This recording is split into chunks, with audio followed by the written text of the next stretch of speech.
Hi everyone, welcome to calculus with IJ. Board exam 2023 के लिए हमारी अच्छी तरह से प्रिपरेशन हो जाए तो उसके लिए आज मैं लाई हूँ प्रोबेबिलिटी के पीवाईक्यू। प्रोबेबिलिटी के जो पीवाईक्यू हैं वो पिछले साल के पेपर्स तो कंपाइल्ड है ही, बट क्योंकि पिछले कुछ सालों में फॉर्मेट काफ़ी चेंज हो गया है तो उस अकॉर्डिंग मैंने पीवाईक्यू कंपाइल किए हैं। जो इस साल प्रोबेबिलिटी का पेपर आएगा वो आएगा, उसमें से 80 में से हमारा जो पेपर है उसमें से प्रोबेबिलिटी का पोर्शन होगा 8 मार्क्स का। तो 8 मार्क्स में से एक 4 मार्क की केस स्टडी आएगी, एक 3 मार्क का क्वेश्चन आएगा और एक एमसीक्यू आएगा। ज़्यादा चांस है कि MCQ independent events probability of A union B is equal to P A plus P B minus P A B intersection B इस कॉन्सेप्ट पे बेस्ड आए, या probability of A intersection B complement निकालने को आता है जनरली, तो उसमें क्या होता है probability of A minus B हो जाता है which is P A minus P A intersection B. तो ये कुछ फॉर्मूलाज हमें पता होने चाहिए। अब जो 3 मार्कर्स और केस स्टडी है वो या तो बेस थ्योरम में से आएगा, ज़्यादा चांस है कि केस स्टडी बेस थ्योरम से आएगी, and probability distribution and conditional probability का सम जो है वो 3 मार्कर्स में से आएगा। पिछले कुछ सालों के जो पेपर थे उसमें क्या होता था कि 1 मार्कर होते थे, 4 या 6 1 मार्कर होते थे, फिर उसके बाद 4 मार्क के क्वेश्चन और 6 मार्क के क्वेश्चंस होते थे। बट क्योंकि अब 6 मार्कर क्वेश्चंस तो हमारे पास है नहीं, तो इसलिए हमें उस अकॉर्डिंग क्वेश्चंस करने पड़ेंगे कि जो 4 मार्क में आ जाए या 3 मार्क में आ जाए। तो उस टाइप के क्वेश्चंस पे ज़्यादा स्ट्रेस देना, और जिस टाइप के क्वेश्चंस बहुत बहुत ज़्यादा बार एग्ज़ाम में पूछे जाते हैं तो वो सारे मैंने इसमें कंपाइल किए हैं। एक और इम्पॉर्टेंट बात, केस स्टडीज़ के जब हम क्वेश्चन करेंगे, क्योंकि केस स्टडीज़ के मैं ऑलरेडी 2 वीडियो बना चुकी हूँ तो उसमें प्रोबेबिलिटी के बहुत सारे क्वेश्चंस कवर हो गए हैं। तो इसके लिए जो केस स्टडी वाला जो मेरा वीडियो है, एक तो 1 एंड 2 मोर केस स्टडीज़, तो वो दोनों कर लो, क्योंकि वो वाले क्वेश्चंस मैंने इसमें ऐड नहीं किए हैं क्योंकि सेम क्वेश्चंस रिपीट करने का कोई पॉइंट नहीं है। तो उन दोनों वीडियोस के लिंक्स जो हैं वो मैं डिस्क्रिप्शन बॉक्स में डाल दूंगी। प्लस इसके बाद जो एनसीईआरटी है वो तो ऑब्वियसली अच्छी तरह से आनी चाहिए, क्योंकि मैंने यहाँ पे कोशिश की है कि एनसीईआरटी के बहुत ज़्यादा क्वेश्चंस ना लूँ। तो प्रोबेबिलिटी अगर एनसीईआरटी बेस नहीं आएगा तो फिर जो मैं क्वेश्चंस करवा रही हूँ उसी टाइप के क्वेश्चंस में से आएगा। तो सबसे पहले हम स्टार्ट करते हैं 1 मार्कर क्वेश्चन। 1 मार्कर क्वेश्चंस वैसे तो एमसीक्यू फॉर्म में आएंगे, बट क्योंकि यहाँ पे मैंने कुछ ऐसे 1 मार्कर कंपाइल किए हैं जो कि 4 ऑप्शंस नहीं given, but they can come in the MCQ form. तो कैसे आएंगे, तो क्वेश्चन गिवन होगा और साथ में उसका जो 4 ऑप्शंस हैं वो गिवन होंगे।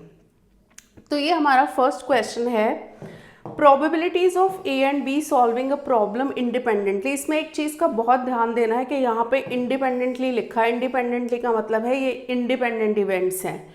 तो ए की प्रॉब्लम सॉल्व करने की प्रोबेबिलिटी है 1/3, बी की है 1/4।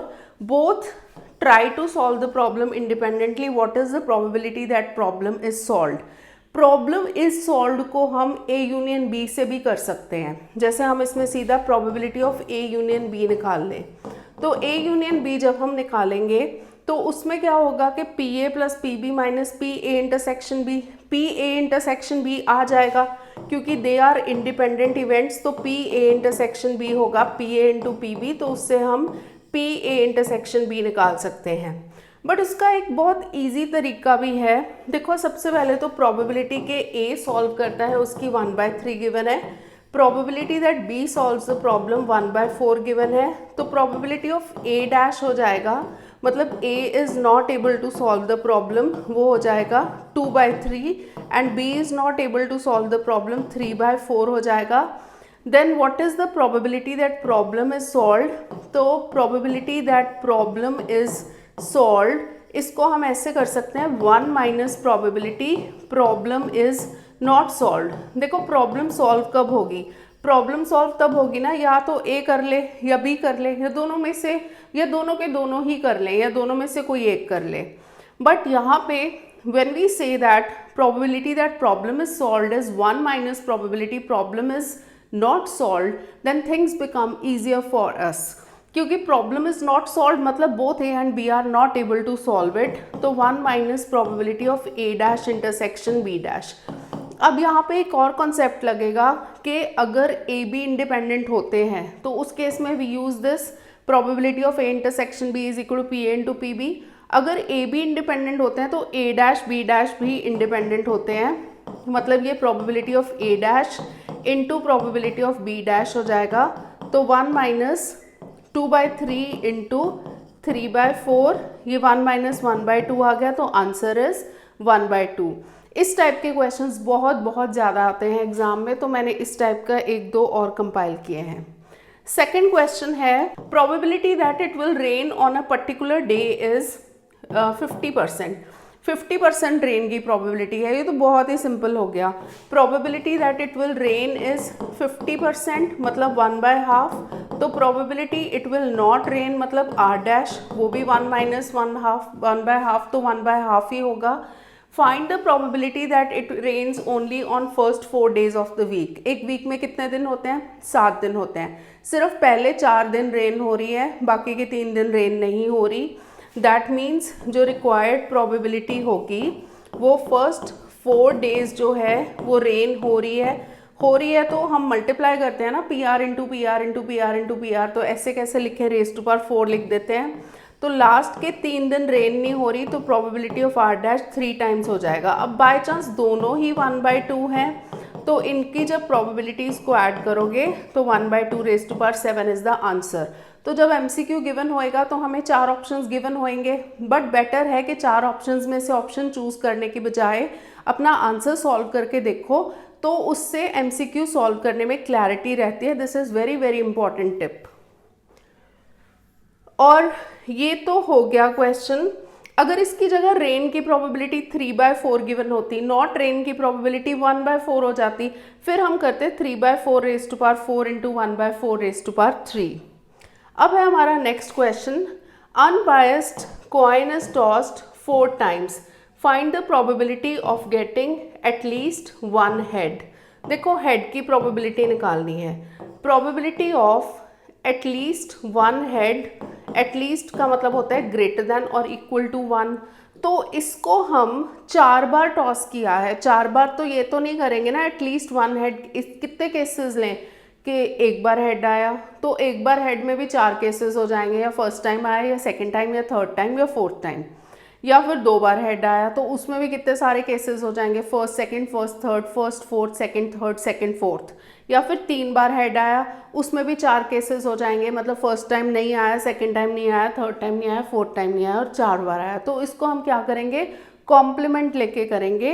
1 माइनस प्रोबेबिलिटी, जहाँ पे ग्रेटर देन और इक्वल टू का कॉम्प्लीमेंट होता है तो वो लेस देन 1 हेड हो जाता है। लेस देन 1 हेड का क्या मतलब है? लेस देन 1 तो 0 ही होता है, तो दिस मीन्स नो हेड। तो प्रोबेबिलिटी ऑफ हेड जो होती है वो हाफ होती है, तो नो हेड की प्रोबेबिलिटी मतलब टेल की प्रोबेबिलिटी ऑब्वियसली वो भी हाफ होगी। तो यहाँ पे है कॉइन 4 टाइम्स, तो 4 बार 1/2 इंटू 1/2 इंटू 1/2 इंटू 1/2, चारों के चारों टाइम नो हेड है, तो 1 माइनस 1/16 हो गया, तो आंसर इज 15/16। अब है हमारा next question, A and B are event such that P A is 0.4। देखो पी ए गिवन है 0.4, P B is 0.3, A union B given है, बी डैश इंटरसेक्शन ए निकालना है। तो स्टार्ट करते हैं probability of B dash intersection A. सबसे पहले तो चेक कर लो क्या ये इंडिपेंडेंट है। कैसे पता चलता है? P A into P B, P A union B से। अगर हम पी ए इंटरसेक्शन बी निकालें तो वो होगा P A plus P B minus P A union B. अगर इंडिपेंडेंट नहीं आएगा तो भी हमारे पास तरीका है, तो 0.4 प्लस 0.3 माइनस 0.6, ये आ गया 0.1। But P A and P B को मल्टीप्लाई करके 0.1 तो आएगा नहीं, so they are not independent. तो ये वाला तो हमारा जो मेथड था वो हो गया फ्लॉप। अब बी डैश इंटरसेक्शन ए को हम कैसे करेंगे, उसके लिए याद रखना है ए इंटरसेक्शन बी डैश जो होता है वो होता है A minus B. A minus B probabilities का फॉर्मूला होता है, प्रोबेबिलिटी ऑफ ए में से probability of A intersection B कर दोगे माइनस। अभी हमने निकाला था कि probability of A intersection B जो है वो था 0.1, मतलब this plus this minus this करके निकाला था। Probability of A is 0.4, this is 0.1, तो ये जो रिक्वायर्ड आंसर था वो हमारा आ गया 0.3, तो ये भी हो गया। अब है next question, A and B are two independent events, probability of A is 1/3, probability of B is 1/4. What is the probability of B dash such that A has occurred? अब देखो probability of conditional probability का question है, तो इसको हम लिखेंगे probability of B dash intersection A, ये जो कंडीशनल प्रोबेबिलिटी का फॉर्मूला होता है PA। अब देखो AB इंडिपेंडेंट इवेंट्स गिवन है, अगर AB आर इंडिपेंडेंट इवेंट्स तो उस केस में क्या होगा, AB dash are also independent events. अगर ये इंडिपेंडेंट होंगे, मतलब अगर AB इंडिपेंडेंट होते हैं तो A dash B, AB dash, A dash B dash सब इंडिपेंडेंट होते हैं, तो ये हो जाएगा probability of B dash into probability of A upon probability of A. Simply probability of A and A cut गया, प्रोबेबिलिटी ऑफ बी डैश क्योंकि B था 1/4 तो 1 माइनस 1/4 हो जाएगा, तो हमारा आंसर इज 3/4। अब है नेक्स्ट क्वेश्चन, फिर से वैसा आ गया, probability of solving a specific problem independently by A and B. देखो इंडिपेंडेंट वर्ड गिवन है, ए एंड बी का 1/3 एंड 1/5 है, लिख लेते हैं। Probability of A is 1/3, probability of B is 1/5. If both try to solve the question independently, what is the probability that question is solved? Question is solved अगर हम लेंगे ना, जैसे मैंने अभी एक पिछले क्वेश्चन में बताया था, एक्चुअली ये शायद सेम टाइप का क्वेश्चन है, probability of A union B से भी निकाल सकते हैं, पर उसके लिए यहाँ पे हमें इंडिपेंडेंट तो है, तो A intersection B PA into PB से आ जाएगा, फिर A यूनियन B निकालेंगे, वैसे भी कर सकते हैं, या फिर हम इसको ऐसे भी कर सकते हैं, probability that problem is solved, इसको हम लिख सकते हैं 1 minus probability that problem is not solved.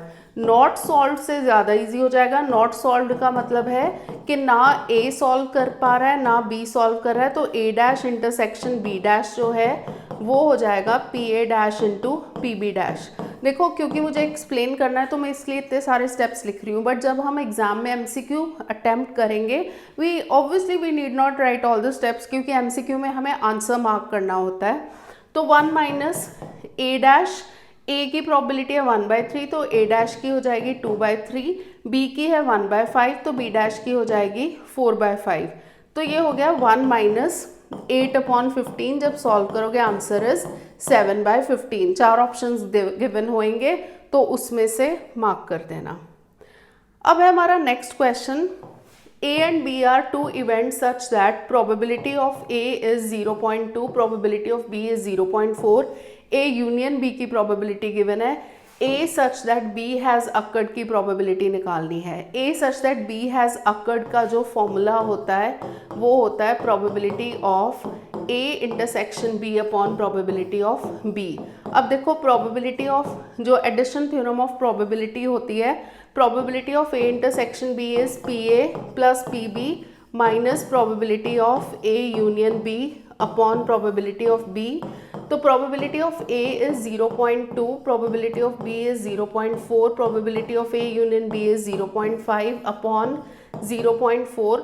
ऊपर तो आ गया 0.6 माइनस 0.5, 0.1 अपॉन 0.4, तो हमारा आंसर इज 1/4। 1/4 पर आंसर डेसिमल में गिवन है जो कि 0.25 होगा, so this is option number B. जब भी आंसर लिखना है ना, हमें ऑप्शंस में MCQ में सॉल्व तो करके नहीं दिखाने होते, तो आंसर बी पार्ट और पूरा आंसर लिखना और ध्यान से चेक करना है कि हमने करेक्ट आंसर ही मार्क किया है या नहीं। अब है नेक्स्ट क्वेश्चन, फिर से वैसे ही आ गया, probabilities of A, B and C solving a problem independently. ध्यान दो इंडिपेंडेंट है, तो A की प्रोबेबिलिटी है 1/2, B की प्रोबेबिलिटी है 1/3 एंड C की प्रोबेबिलिटी है 1/4। All the three try to solve the problem independently, find the probability that problem is solved। अब यहाँ पे problem is solved को अगर हम A union B union C से लेंगे बहुत बहुत लंबा हो जाएगा, तो इसमें वो जो मैंने 2 क्वेश्चंस में सेम चीज़ बता चुकी हूँ कि probability that problem is solved is 1 minus probability problem is not solved इससे करोगे। नॉट सॉल्व का मतलब है कि तीनों में से कोई भी नहीं सॉल्व कर पा रहा, A dash intersection B dash intersection C dash. अब ये तीनों का इंडिपेंडेंट है प्रोबेबिलिटी, तो इनका probability of A dash, probability of B dash, probability of C dash भी इंडिपेंडेंट होगा।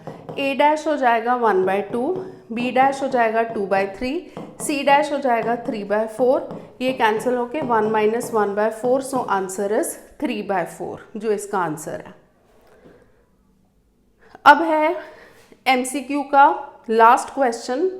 Given two independent events such that probability of A is this, probability of B is this, A dash intersection B dash निकालना है। अब देखो very simple, independent events हैं, independent events हैं मतलब अगर A B are independent event तो A dash intersection B dash निकालना है, तो ए डैश बी डैश भी इंडिपेंडेंट इवेंट होंगे, तो वो P A dash into P B dash हो जाएगा। पी ए डैश क्योंकि पी ए 0.3 है तो ये 0.7 हो जाएगा, पी बी 0.6 तो पी बी डैश 0.4 हो जाएगा, तो हमारा answer is 0.28 which is C option. तो आंसर में हम क्या लिख के आएंगे, सी 0.8 क्लियरली लिख के आना है। और जब भी MCQ सॉल्व करने हैं हमेशा एक MCQ का जब आंसर लिखोगे इस फॉर्म में, उसके बाद 2 लाइन का गैप देना और उसके बाद दूसरे MCQ का आंसर लिखना। एंड इसके बाद हम करेंगे 3 मार्कर क्वेश्चन। एंड अगर ये वीडियो पसंद आ रहा है तो प्लीज़ एक लाइक ज़रूर कर देना and share it with your friends. So अब हम आ गए हैं हमारे 3 मार्कर क्वेश्चन पे। MCQ तो हो गए। तो सबसे पहला क्वेश्चन है 3 friends go for coffee, they decide who will pay the bill by each tossing a coin then letting the odd person pay. सबसे पहले इस लाइन का मतलब समझ लो, तीनों बिल पे करने के लिए क्या करते हैं, तीनों एक एक कॉइन टॉस करते हैं, जो ऑड पर्सन आएगा वो पे करेगा। ऑड पर्सन कैसे आएगा, 2 जनों का हेड आ गया, एक का टेल आ गया, तो टेल वाला ऑड पर्सन है वो पे करेगा। 2 जनों का टेल आ गया, एक का हेड आ गया, तो जो ऑड पर्सन आ गया वो पे करेगा। There is no odd person if all the 3 tosses produce the same result. तो ये भी तो हो सकता है ना कि तीनों के टॉस पे हेड आए या तीनों के टॉस पे टेल आए, तो ऑड पर्सन कोई भी नहीं है। If there is no odd person in the first round, तो फिर वो सेकेंड राउंड में टॉस करते हैं, ठीक है। And they continue to do so until there is an odd person. What is the probability, exactly 3 rounds of tosses are made, exactly 3 round of tosses are made, that means they get an odd person in the third round, उसकी probability निकालनी है। तो simple चीज़ ये है कि in the first and second round they are not getting the odd person, मतलब they are getting all heads या all tails in first as well as second round. तो इसको थोड़ा ना सिंपल वे में लिख लेते हैं। ई है event of getting odd person, तो ई डैश हो जाएगा event of not getting odd person, मतलब प्रोबेबिलिटी ऑफ ई डैश हो जाएगा प्रोबेबिलिटी ऑफ HHH, कोई भी ऑड पर्सन नहीं है, या probability of tail tail tail. तो ये जब और होता है ना, ऐड होता है। अब देखो हेड की प्रोबेबिलिटी भी 1/2 इंटू 1/2 1/2 है, और यहाँ पे भी 1/2 इंटू 1/2 इंटू 1/2, तो बेसिकली 1/8 प्लस 1/8 हो गया विच इज़ 2/8, तो ये आएगा 1/4। Probability of not getting odd person आ गया 1/4, probability of getting odd person आ गया 1 - 1/4 विच इज़ इक्वल टू 3/4। तो हमें निकालना है exactly 3 round of tosses are made. तो प्रोबेबिलिटी इसमें ये होगा कि रिक्वायर्ड प्रोबेबिलिटी जो होगा that means they are not getting odd person in the first round, तो प्रोबेबिलिटी ऑफ ई डैश हो जाएगा into probability of E dash हो जाएगा, और थर्ड में हो जाएगा probability of E which is probability of getting odd person. तो प्रोबेबिलिटी ऑफ ई डैश हो जाएगा 1/4, ये भी 1/4, और ये हो जाएगा 3/4। सो इसका आंसर इज 3/64। सो ये इसका आंसर है। क्वेश्चन थोड़ा टेढ़ा सा लग रहा था बट करने में बहुत सिंपल है। अब है हमारा second question 3 marker, find the mean number. Mean मतलब मीन प्रोबेबिलिटी डिस्ट्रीब्यूशन टेबल का क्वेश्चन है, जिसमें हमें प्रोबेबिलिटी डिस्ट्रीब्यूशन टेबल बना के मीन निकालना होगा। Number of defective items in a sample of 2 items drawn 1 by 1 without replacement from an urn containing 6 items which include 2 defective items.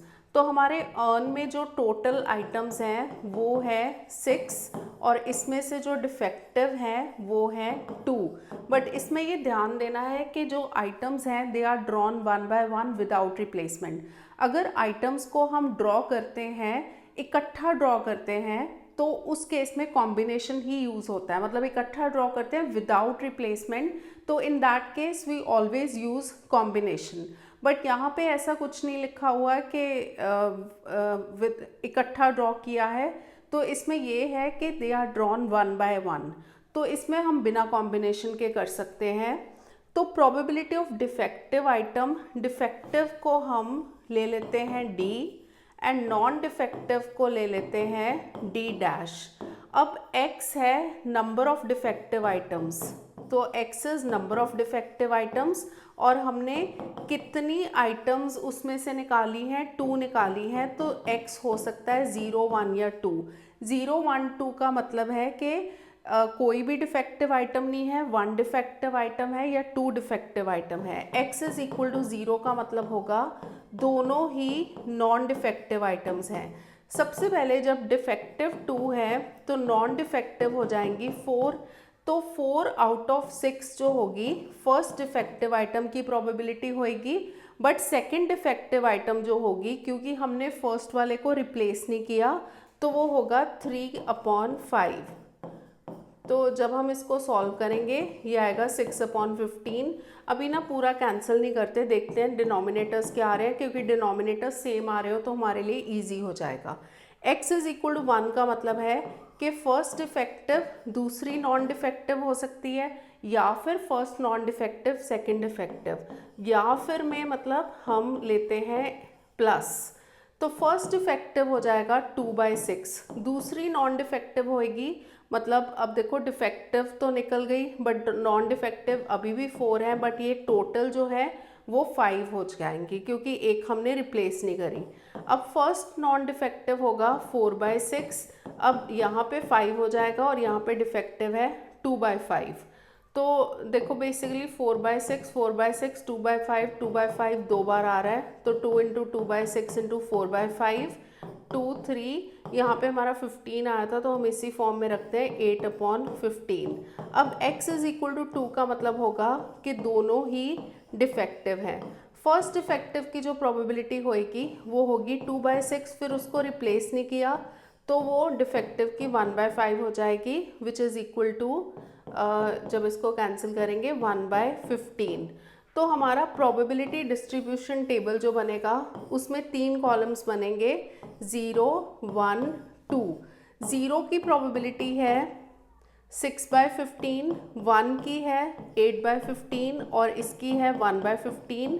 तो जब हम मीन निकालेंगे, मीन या म्यू भी बोलते हैं इसको, समेशन ऑफ PI/XI होता है, मतलब इन दोनों को मल्टीप्लाई करते जाओ 0 × 6/15 और प्रोडक्ट्स को ऐड करते जाओ 1 × 8/15 प्लस 2 × 1/15, तो ये हो जाएगा, फर्स्ट टर्म तो 0 हो गई, 10/15। So answer is 2/3। अब है हमारा next question, 2 numbers are selected at random without replacement from first 7 natural numbers. First 7 natural numbers में से हमने 2 नंबर सिलेक्ट किए हैं और without replacement. If x denotes the smaller of 2 numbers obtained, find the probability distribution of x. तो सबसे पहले number of ways of select, तो number of ways to select 2 numbers out of 7 होगा, क्योंकि select कर रहे हैं ना हम और इकट्ठे 2 नंबर्स लिए हैं तो कॉम्बिनेशन यूज़ होगा। 7C2, इसको जब हम सॉल्व करेंगे 7 फैक्टोरियल 2 फैक्टोरियल 7 - 2 5 फैक्टोरियल, तो 7 × 6 × 5 फैक्टोरियल अपॉन 5 फैक्टोरियल हो जाएगा और 2 फैक्टोरियल भी है, 2 × 3 = 6, तो आंसर आया 21। तो टोटल ये आ गए outcomes. x denotes the smaller of 2 numbers obtained। 1 to 7 numbers हैं तो उसमें से स्मॉलर नंबर 7 तो हो ही नहीं सकता ना 2 नंबर से, तो x की वैल्यू सिर्फ 1, 2, 3, 4, 5, 6 हो सकती है। टोटल आउटकम्स हम नहीं निकालेंगे, value of x, favourable outcomes और प्रोबेबिलिटी ऑफ x निकालेंगे। वैल्यू ऑफ x अगर 1 हो, 1 इज़ द स्मॉलर नंबर, तो 1 से हमें वो पेयर्स लेने हैं वो जो सारे 1 से बड़े हों। तो 1 को स्मॉलर ले रहे हैं ना, तो 1 के साथ 2 आ सकता है और विदाउट रिप्लेसमेंट तो है ही। 1 के साथ 3 आ सकता है, 1 के साथ 4, 1 के साथ 5, 1 के साथ 6 या 1 के साथ 7। ये टोटल फेवरेबल आउटकम्स आ गए हमारे 6, तो ये हो जाएगा 6/21 जो कि इसकी प्रोबेबिलिटी है। अगर हम स्मॉलर नंबर को 2 लेते हैं, अगर 2 स्मॉलर नंबर है तो 1 उसके साथ नहीं ले सकते क्योंकि 1 तो उससे भी स्मॉल हो जाएगा। तो हमारे पास क्या आएगा 2 3, 2 4, 2 5, 2 6, 2 7। तो टोटल जो हो हमारे ये 5 फेवरेबल आउटकम्स आए हैं, तो ये हो जाएगा 5/21। जब हम स्मॉलर नंबर 3 लेते हैं तो 1 3 2 3 नहीं आ सकता, तो हो जाएगा 3 4, 3 5, 3 6, 3 7। तो प्रोबेबिलिटी इज़ 4/21। जब हम 4 लेंगे तो 4 5, 4 6, 4 7 and total probability is 3/21। Pattern भी पता चल गया होगा 6 5 4 3। जब हम 5 लेंगे तो 5 6, 5 7 और जब हम 6 लेंगे तो 6 7 ही आएगा। तो इसमें हो जाएगा 2/21, इसमें हो जाएगा 1/21। अब टोटल देखो 6 + 5 11, 11 + 4 15, 16 17 18 19 20 21 टोटल आउटकम्स हैं। तो वो हमने 21 ही निकाले थे, तो 21 टोटल आउटकम्स आ गए। अब हमें इसका प्रोबेबिलिटी डिस्ट्रीब्यूशन टेबल निकालना है। तो प्रोबेबिलिटी डिस्ट्रीब्यूशन टेबल कैसे लिखोगे? ऑब्वियसली x 1 2 3 4 5 6 ये सारी वैल्यूज़ डाल के यहाँ पे नीचे उनकी प्रोबेबिलिटी। तो प्रोबेबिलिटी ऑफ x जो हमने निकाली है 6/21, 5/21, 4/21, 3/21, 2/21 एंड 1/21। तो ये हो गया हमारा थर्ड क्वेश्चन। अब है हमारा नेक्स्ट क्वेश्चन। वैसे तो एनसीईआरटी का ही है बट बहुत बार बोर्ड्स में आ चुका है।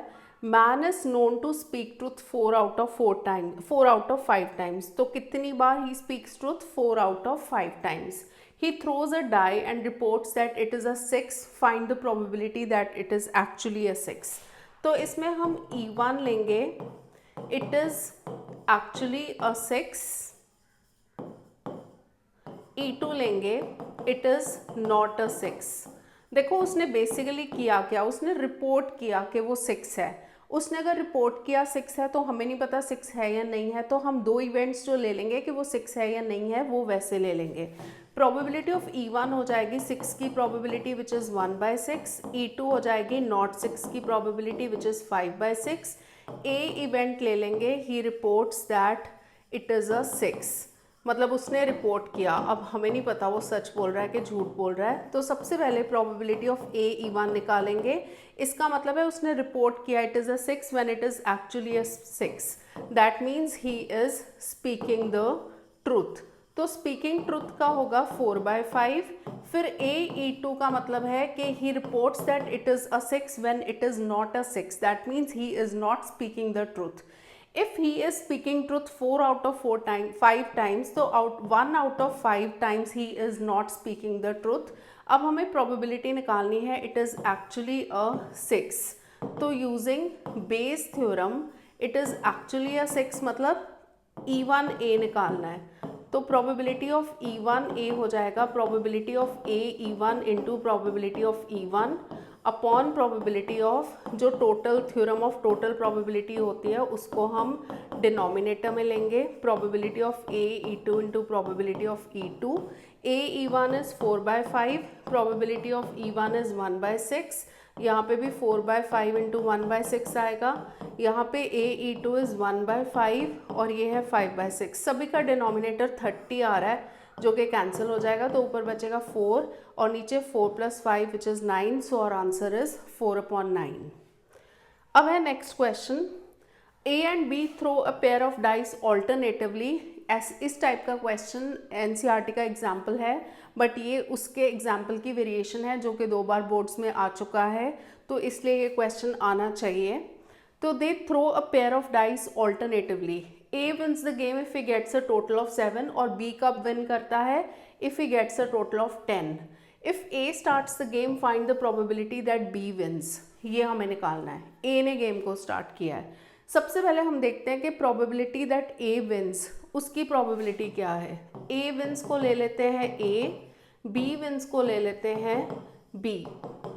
Probability of A wins हो जाएगा अगर he throws total of 7. Total of 7 किस किस केस में होता है. 1 6 के केस में, 2 5, then 3 4, then 4 3, then 5 2, then 6 1. 6 favourable outcomes होते हैं तो 6/36. टोटल आउटकम्स 36 होते हैं तो 1/6 आ जाएगा. अब A डैश हो जाएगा, मतलब A does not win. 1 - 1/6 which is 5/6. Probability that B wins, B कब विन करता है if he gets a total of 10. 10 किस किस केस में आता है. 4 6 5 5 एंड 6 4. तो टोटल 36 में से 3 आउटकम्स हैं जिसमें B कैन विन, तो ये आ जाएगा 1/12. तो प्रोबेबिलिटी ऑफ B डैश हो जाएगा 1 - 1/12 विच इज इक्वल टू 11/12. अब हमें निकालना है A ने गेम को स्टार्ट किया, find the probability that B wins. सीधा ही B विंस निकाल लेते हैं. A विंस भी निकाल के फिर 1 में से माइनस करके B का भी निकाल सकते हो, बट डायरेक्टली B का भी निकाल सकते हो. बेसिकली क्या होगा कि B कब विन करता है. B तब विन करेगा, देखो फर्स्ट टर्न तो A को मिलेगी, तो A अगर जीत गया ख़त्म गेम. बट A अगर नहीं जीतेगा तो B विन करेगा, मतलब सेकंड थ्रो में विन करेगा. अगर थर्ड थ्रो में, अगर सेकंड थ्रो में B ने विन नहीं किया तो थर्ड चांस जो है वो A को मिलेगा. अगर उसने भी विन नहीं किया तो B can win in fourth chance. तो फिर उसके बाद अगर B ने फोर्थ चांस में विन नहीं किया then A will get the fifth chance, then B can win in sixth chance. तो बेसिकली क्या होगा कि B या सेकंड या फोर्थ या सिक्स्थ चांस या एट्थ चांस, उसमें इवन नंबर ऑफ चांसेस में विन करेगा. तो B wins in second throw और फोर्थ थ्रो और सिक्स्थ थ्रो और सो ऑन. सेकंड थ्रो में मतलब A नहीं जीता फर्स्ट थ्रो में तो B सेकंड में जीता, और मतलब प्लस. यहाँ पे पहले 3 थ्रोज में A B एंड A नहीं जीते तो B जीता. अब यहाँ पे A dash B dash A dash B dash A dash B, तो वैसे होगा एंड सो ऑन. तो ये हो जाएगा 5/6 into 1/12 plus A dash is 5/6 into 11/12 into 5/6 into 1/12 plus 5/6 into 11/12 into 5/6 into 11/12 into 5/6 into 1/12 and so on. ये थोड़ा सा कॉम्प्लिकेटेड हो रहा है, तो इसमें अगर हम देखें 5/6 इंटू 1/12 मतलब 5/72 सब में कॉमन आ रहा है, तो फर्स्ट बचा 1. यहाँ पे भी 5/6 एंड 1/12 आ रहा है, तो ये बचा 55/72.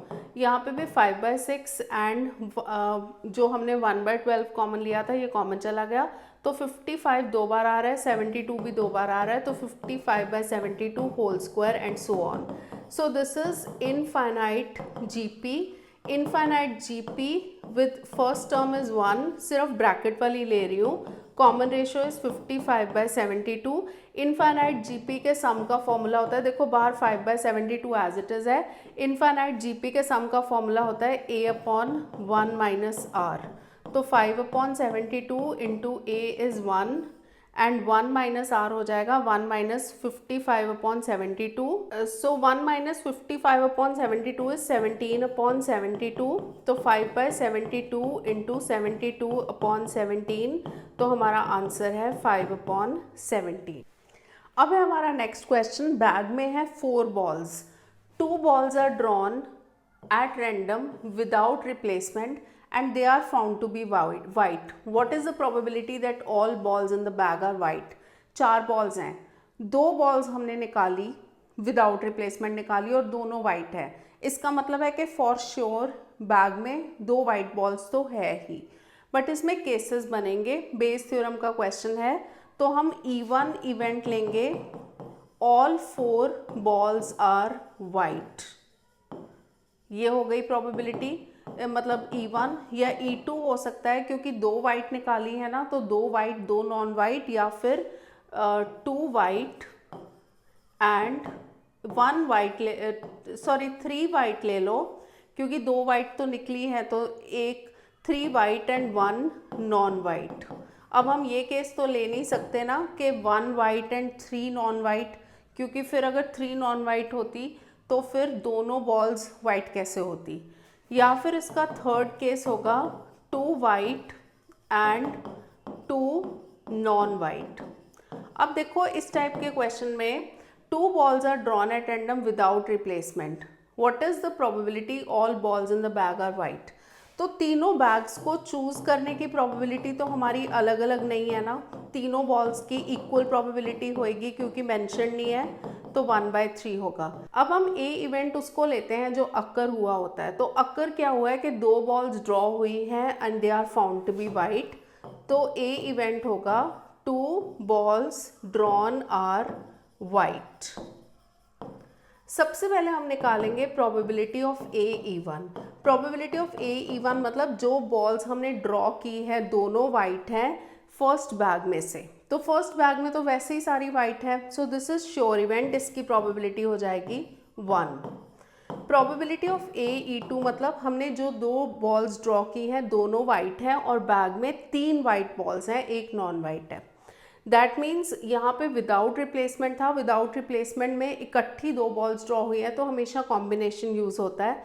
दैट मीन्स 3 वाइट में से 2 वाइट ड्रॉ हुई है और 1 नॉन वाइट में से कोई भी ड्रॉ नहीं हुई, क्योंकि 2 ही निकाली हैं, और टोटल 4 में से 2 बॉल्स ड्रॉ हुई हैं। तो जब हम इसको सॉल्व करेंगे 3C2 तो 3 होता है simply, and 4C2 is 4 factorial upon 2 factorial into 2 factorial, तो 4 इंटू 3 इंटू 2 फैक्टोरियल हो जाएगा अपॉन 2, तो ये हो जाएगा 6। तो इसका आंसर आया 1/2।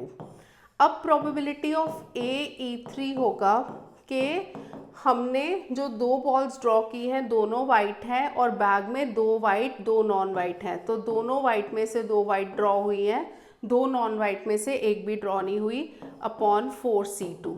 2C2 होता है 1 और नीचे 4C2 हमने अभी निकाला था 6, तो ये हो जाएगा 1/6। सो ये तो आ गए हमारे। अब हमें निकालना है what is the probability all balls in the bag are white. All balls in the bag are white, कौन से बैग में है सारी वाइट? E1 में है। दैट मीन्स हमें प्रोबेबिलिटी E1A निकालनी है, तो ये हो जाएगा, ये है बेस थ्योरम,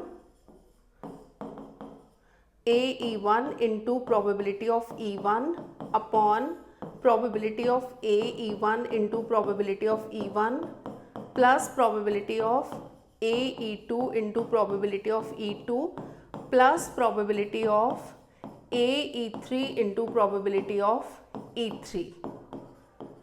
तो ये हो जाएगा 1 इंटू 1/3 और नीचे भी 1 into 1/3 plus A-E2 1/2 into 1/3 plus A-E3 है 1/6 इंटू 1/3।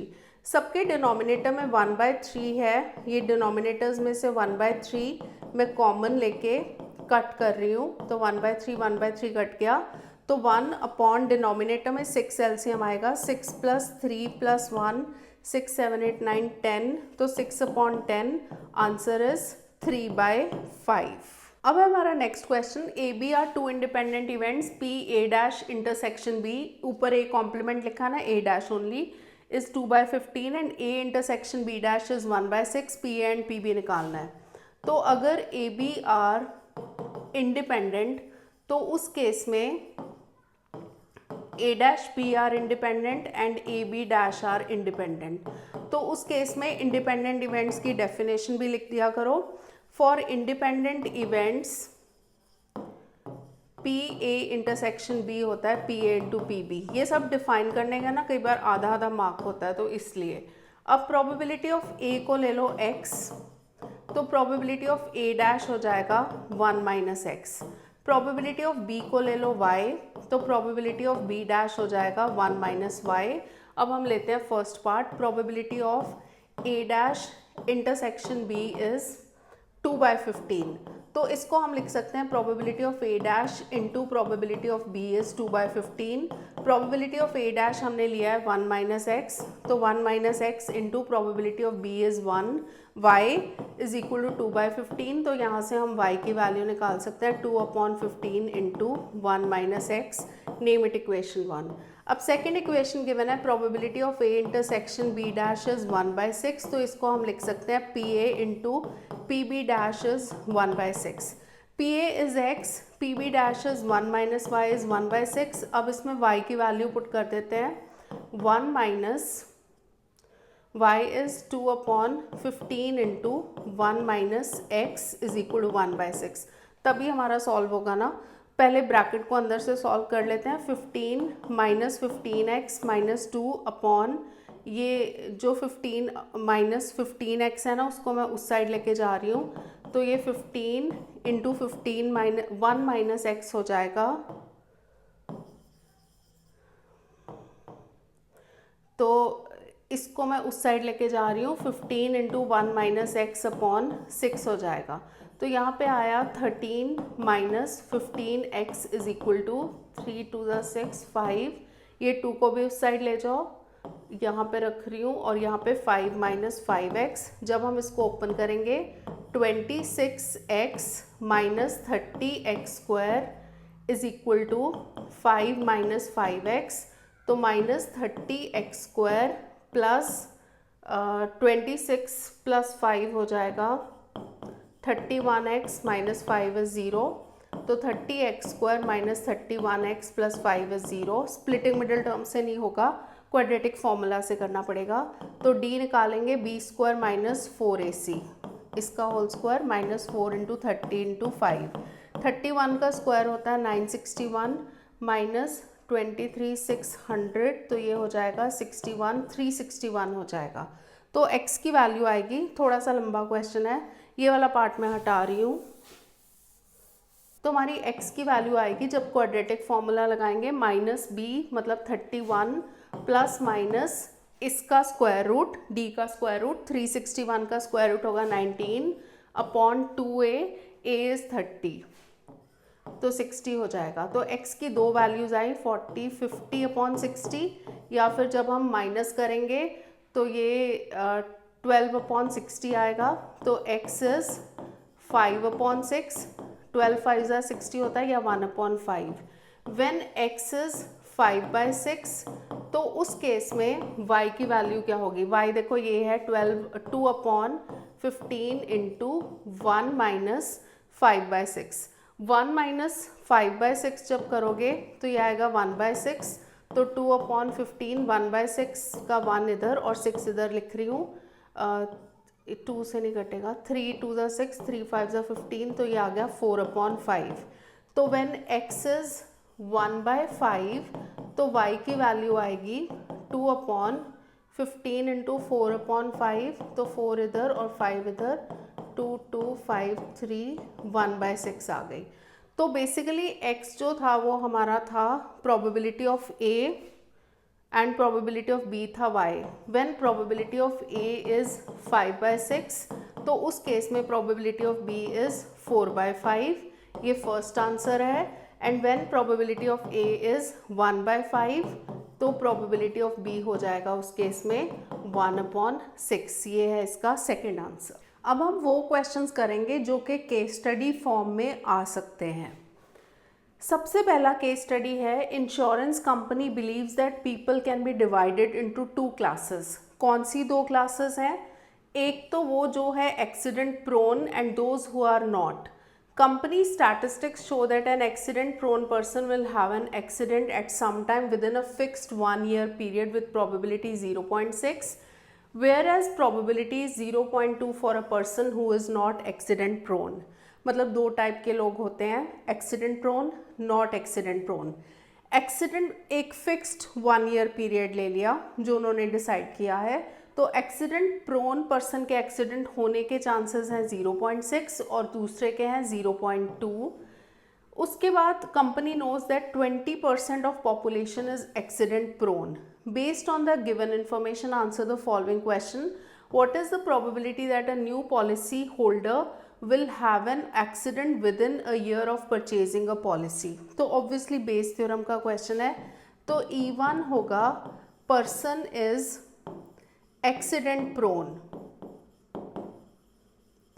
E2 क्या होगा person is not accident prone.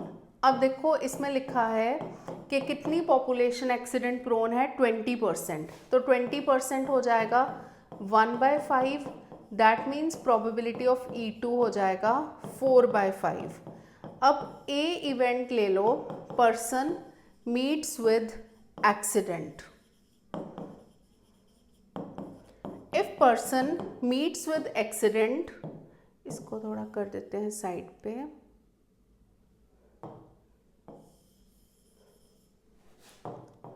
तो if person meets with accident तो हमें AE1 देखना है. AE1 मतलब accident prone person meets with accident. Accident prone person के एक्सीडेंट की प्रोबेबिलिटी है 0.6. AE2 होगा कि non accident prone person meets with accident जिसकी प्रोबेबिलिटी है 0.2. फर्स्ट केस में हमें निकालना है कि person meets with an accident, तो वो एक्सीडेंट प्रोन वाला पर्सन भी हो सकता है, नॉन एक्सीडेंट प्रोन वाला पर्सन भी हो सकता है. दैट मीन्स हमें प्रोबेबिलिटी ऑफ ए निकालना है जो कि है थ्योरम ऑफ टोटल प्रोबेबिलिटी. तो probability of AE1 into probability of E1 into plus probability of AE2 into probability of E2 हो जाएगा.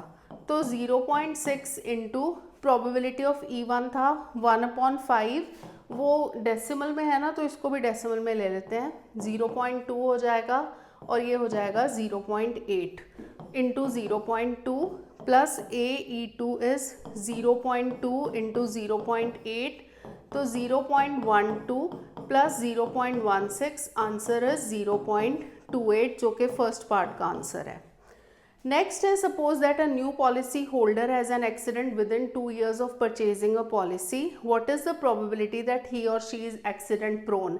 एक्सीडेंट प्रोन मतलब E1A की प्रोबेबिलिटी निकालनी है, तो E1 वाला जो हो जाएगा वो हो जाएगा favourable outcome AE1 into probability of E1 और नीचे पूरा प्रोबेबिलिटी ऑफ A आएगा. AE1 into probability of E1 हमने पहले ही देखा है 0.12 आया है and probability of A is 0.28, 12/28 आ गया, तो ये हो जाएगा 3/7. डेसिमल में भी दे सकते हो आंसर, ऐसे भी दे सकते हो. तो ये हो गया हमारा फर्स्ट क्वेश्चन. अब है हमारा next question. 3 persons A, B and C apply for a job of manager in a private company. उनके चांसेस ऑफ सिलेक्शन है 1:2:4. Probabilities that A, B and C can introduce changes to improve profit of company are this and this respectively. मतलब तीनों change introduce करते हैं, उसकी probability given है. If the change does not take place find the probability that it is due to appointment of C. तो ये break करके case study बना के इस टाइप का क्वेश्चन आ सकता है.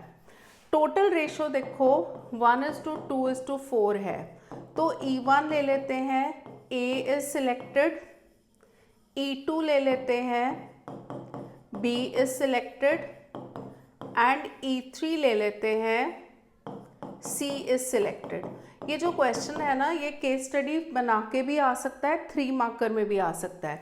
तो प्रोबेबिलिटी ऑफ E1 हो जाएगा, टोटल जो सम ऑफ रेशोज है वो है 7, तो E1 की प्रोबेबिलिटी हो जाए, A की प्रोबेबिलिटी हो जाएगी 1/7 एंड प्रोबेबिलिटी ऑफ E2 हो जाएगा 2/7 एंड प्रोबेबिलिटी ऑफ E3 हो जाएगा 4/7. अब A इवेंट ले लेते हैं. अब देखो हमें तो आंसर में निकालना है ना, ये तो चेंजेस इंट्रोड्यूस करने की प्रोबेबिलिटी तीनों की गिवन है, बट हमें फाइनल आंसर में निकालना है कि change does not take place. तो A हम ले लेते हैं, change does not take place,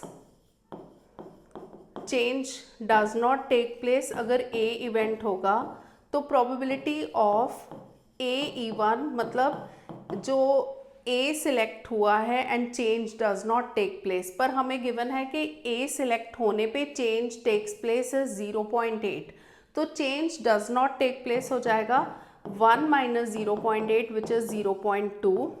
AE2 इसी तरह बी के सिलेक्ट होने पे चेंज इज इंट्रोड्यूस्ड, वो 0.5 गिवन है, तो change does not take place, 1 minus 0.5 हो जाएगा।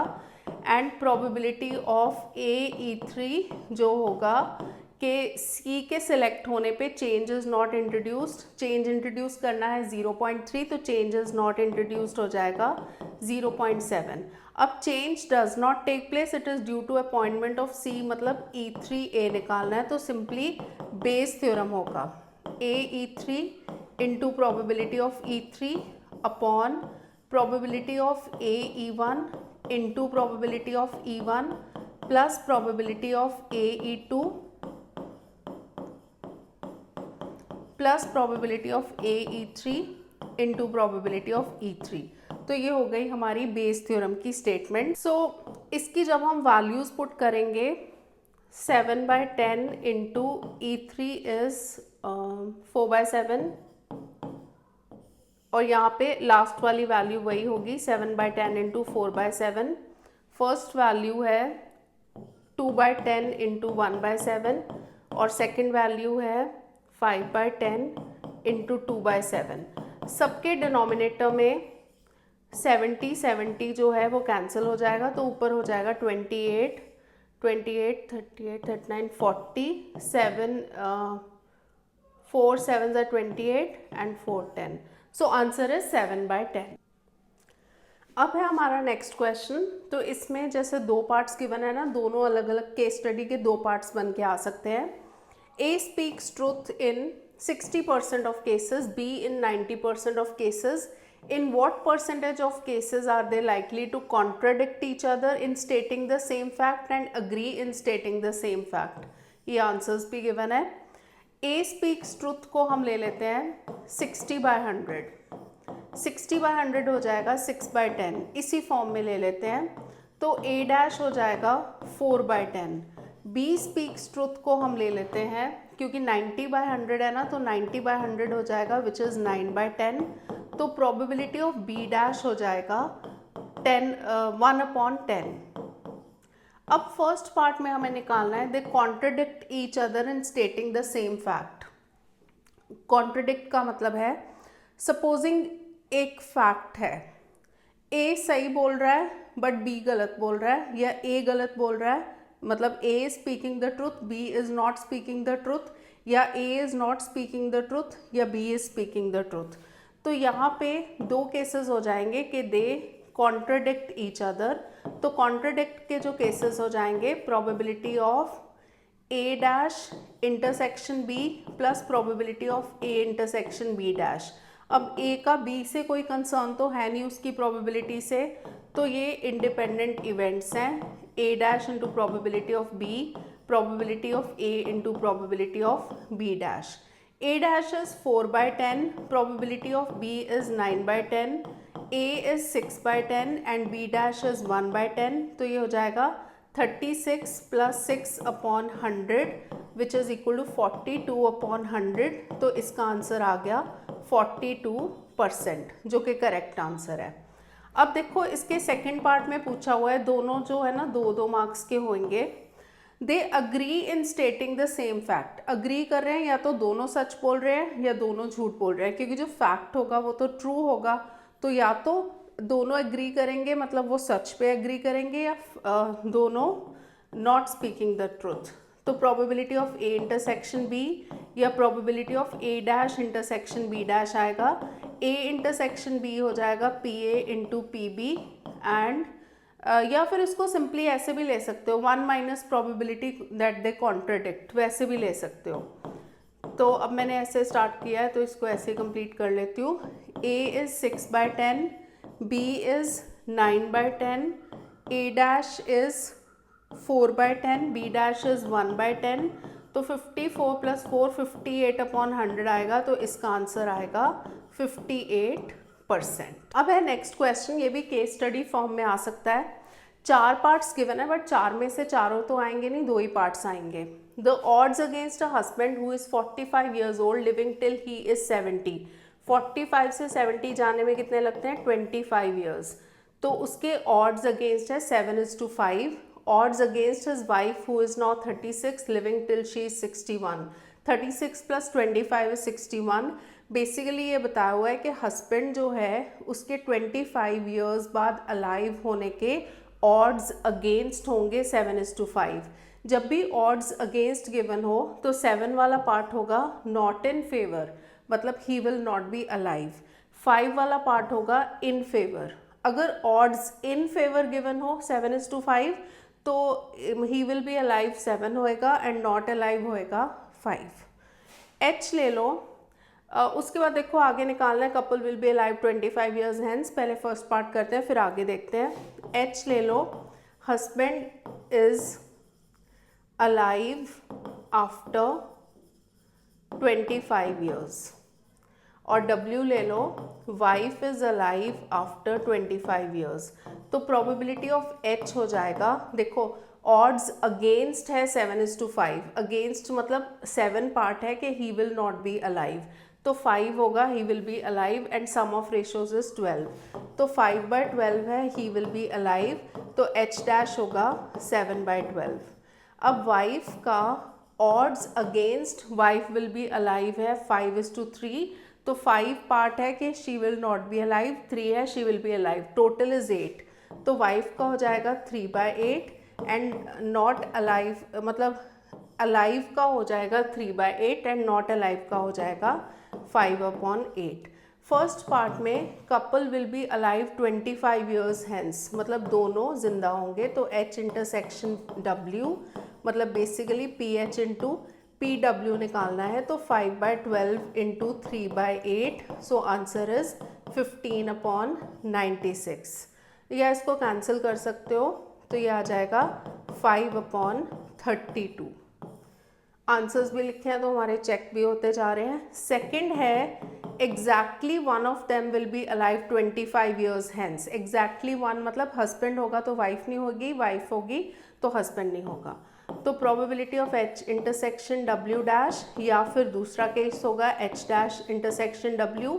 इंडिपेंडेंट है तो इनकी प्रोबेबिलिटी मल्टीप्लाई हो जाएगी, तो 5/12 इंटू 5/8 प्लस H डैश है 7/12 इंटू 3/8, तो 20 नीचे तो 96 ही आ गया, 25 + 21 46/96, तो ये हो जाएगा 23/48। उसके बाद हमें थर्ड पार्ट में निकालना है, none of them will be alive 25 years hence, तो H dash intersection W dash निकालना है। दोनों इंडिपेंडेंट है, H dash is 7/12 and this is 5/8, तो ये हो जाएगा 35/96। At least one of them will be alive. At least के केस में इतने सारे केसेस लेने की ज़रूरत नहीं कि वन विल बी अलाइव या दो या हस्बैंड विल बी अलाइव या वाइफ या बोथ विल बी अलाइव। इसमें जस्ट ले लो एटलीस्ट वन इज अलाइव, इसका ना कॉम्प्लीमेंट ले लो, 1 minus probability none is alive. None is alive वाला हमने अभी थर्ड पार्ट में निकाला है 35/96, तो 1 माइनस 35/96 आएगा विच इज़ इक्वल टू 61/96, जो कि फोर्थ पार्ट का आंसर है। और जब भी ये केस स्टडी आएगी तो 2 ही पार्ट्स आएंगे, चारों नहीं पूछे जाएंगे। अब है हमारा next question, shopkeeper sells 3 types of seeds A1, A2 and A3. They are sold as a mixture where the proportions are 4:4:2. Germination rates of 3 types of seeds are this, this and this. Calculate the probability it will not germinate. Randomly chosen seed to germinate. तो इस type का basically sort of theorem of total probability based theorem का question है। तो E1 ले लेते हैं, seed is of type A1। ये मैंने जो केस स्टडीज़ वाले वीडियो बनाया उसमें भी डाला हुआ है सेकंड वाले वीडियो में, बट इसमें ज़्यादा पार्ट्स हैं। तो seed is of type A2। E3 ले लो, seed is of type A3।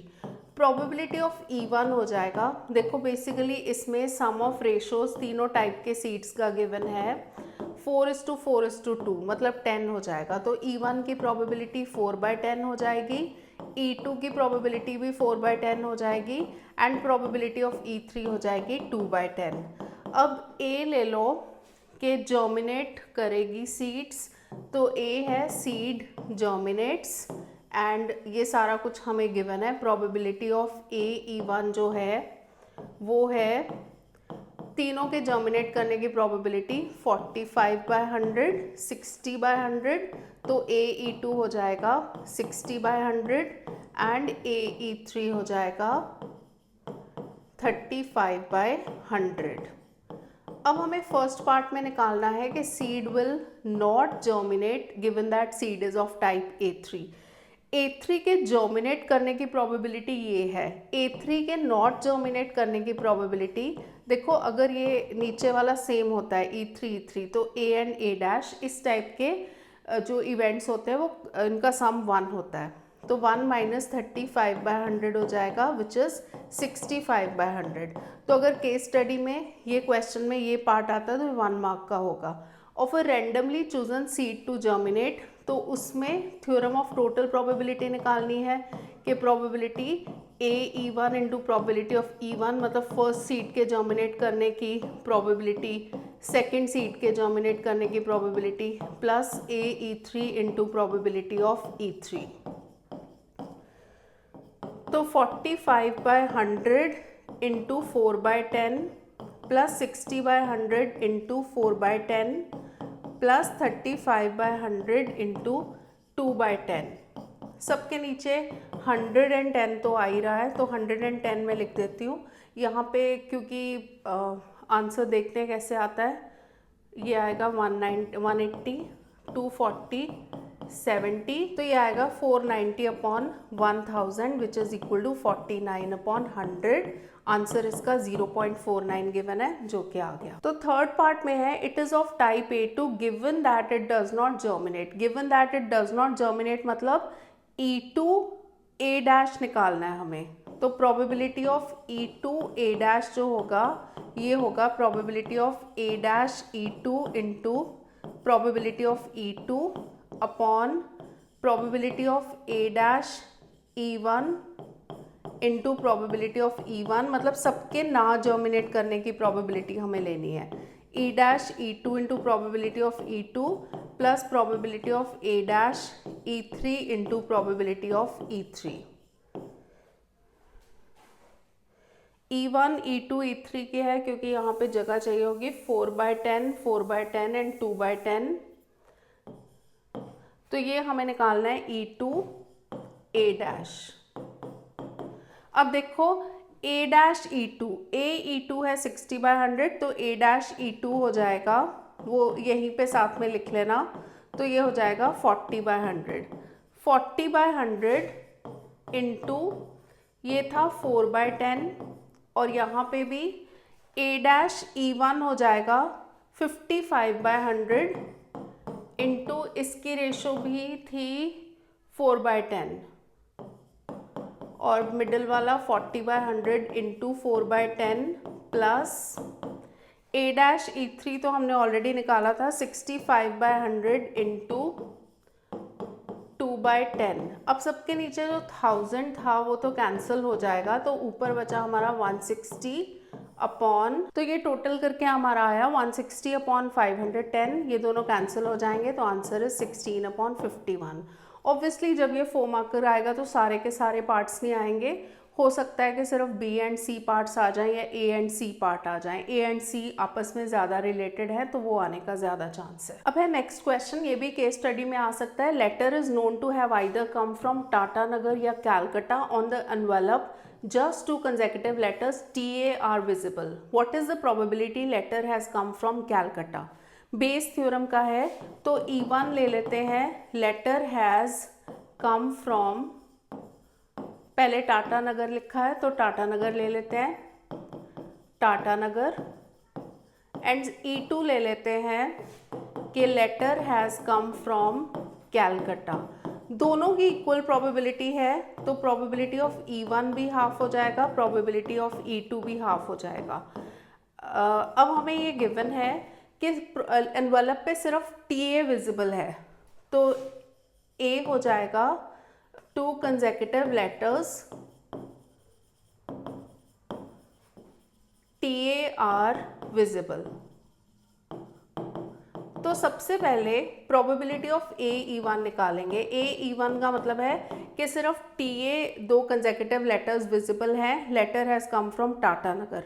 अब देखो जो टाटा नगर में कंसेक्यूटिव लेटर्स कैसे बन रहे हैं, इसमें देखो टोटल केसेस कितने हो जाएंगे, या तो ये TA दिखेगा, या फिर ये T नहीं दिखेगा, ये AT दिखेगा, या फिर ऐसे करके दो दो लेते जाओ, TA फिर AN फिर NA, क्योंकि दो कंसेक्यूटिव ही दिखने हैं ना, तो AG फिर GA फिर AR, तो AG GA AR। तो इसमें फेवरेबल आउटकम्स हैं ये और ये दो हैं favourable, and total outcomes are 1 2 3 4 5 6 7 8। तो इसकी प्रोबेबिलिटी हो गई 2/8। अब प्रोबेबिलिटी ऑफ AE2 होगा, मतलब दो consecutive letters are visible, TA are visible when letter has come from Calcutta.